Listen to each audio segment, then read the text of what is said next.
What is up, ladies and gentlemen? Welcome back to the Brandon Coin YouTube channel. We are in the shop again today, and my wall PC right here, this is the shop PC that I use for day-to-day activities. I previously had put a zip tie holding the cooler on right here, so it goes around and it limits the size of the graphics card that I can fit in there. So for the time being, I put my GT 1030 in there because it was the only low profile card that I had that had multi GPU display or multi display support. But I need my GT 1030 because I love that as a diagnostic card. It doesn't take any power, it runs off the slot, it's really small, and I want to pump up the performance on my shop computer. So I did have a riser right here, and I was doing a little bit of mining with it, you know, just running a card or two in the office, no big deal. But I've been wanting to do more AI stuff. And the office computer is a X79, so it's an older extreme platform, and you can run V1 and V2 Xeons in it. Do I suggest buying these? Absolutely not, especially not when you can get V3 and V4 X99 setups. Shout out to my shop. I have those X99 setups in stock. Actually, sending out 2 of them today. 2 motherboards, kits with coolers and RAM and everything. But regardless, I still want to make use of this X79 setup and put it on AI, and I'm going to compare it to my X99 setups that I have running at home, because most of the time the shop PC sits here idle, so I'll just set it to do workloads when I'm not using it. Now for the GPU in question, we have another Zotac 3060 12 gigabyte card. Of course, these 12 gig cards are preferred over the 3070s or 3060 Ti's or even 3070 Ti's on AI workloads. Actually, even the 3080 10 gigs, because those cards are limited on VRAM. These having 12 gigs of VRAM is more better for AI workload situations, that kind of thing.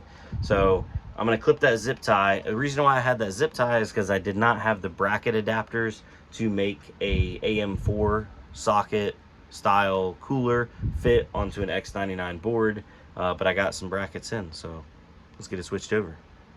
Alright guys, so I got the bracket in there and installed. It does come with screws, so it screws into the motherboard nice and solid, and those are included with the combo kits when you get the X99 kits. So on this system right now for the shop computer, we have 32 gigs of DDR3, we have a 3060 12 gig up there, and this is an 8-core Xeon. I don't remember which Xeon it is. I'll pull that up here in a second. Let's see here.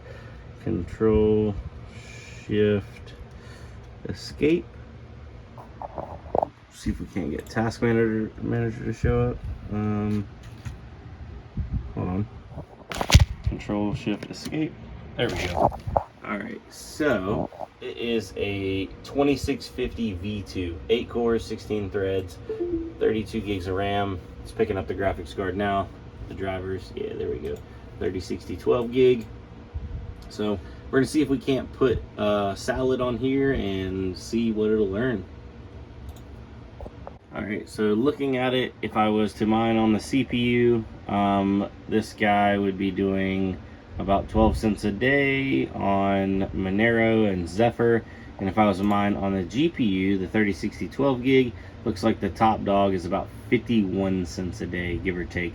So I'm gonna compare that to what the AI workload on Salad is, and I am going to disable crypto mining on Salad, so it's just the AI workload, and see how that compares. Alright guys, so I had to remote into my office computer, but it just picked up a nice container workload, so $1.89 for the next 24 hours. And let me look at the usage here. Let's see here. Task Manager. Alright, so it's using mostly RAM, 30 gigs of RAM, and it's not, yeah, it's hammering the GPU. Okay, but not using much CPU. Well, I'd say it's hammering it, but it's like 2%. It was 100% a second ago. But yeah, so obviously this destroys CPU mining and GPU mining on this setup. The only issue is it took me the better part of like 7 hours before this workload came up, and there's no guarantee that you're gonna get a workload, and it's dependent on, you know, what CPU you have, what GPU, all those kind of variables. So yeah. Also, my chopping power is only 5 out of 6 because I have bandwidth sharing turned off, due to the fact that I don't have super fast like gigabit fiber speeds. I only have cable, so I can't actually earn any that way. So yeah, I'm gonna be doing some more in-depth videos on setting up and a budget AI rig, so look out for that coming up here soon. If you're interested, please let me know down below in the description. Other than that, I'll see y'all on the next one. Have a good night. And yes, I know I need to activate Windows. Thank you. Ha ha ha ha.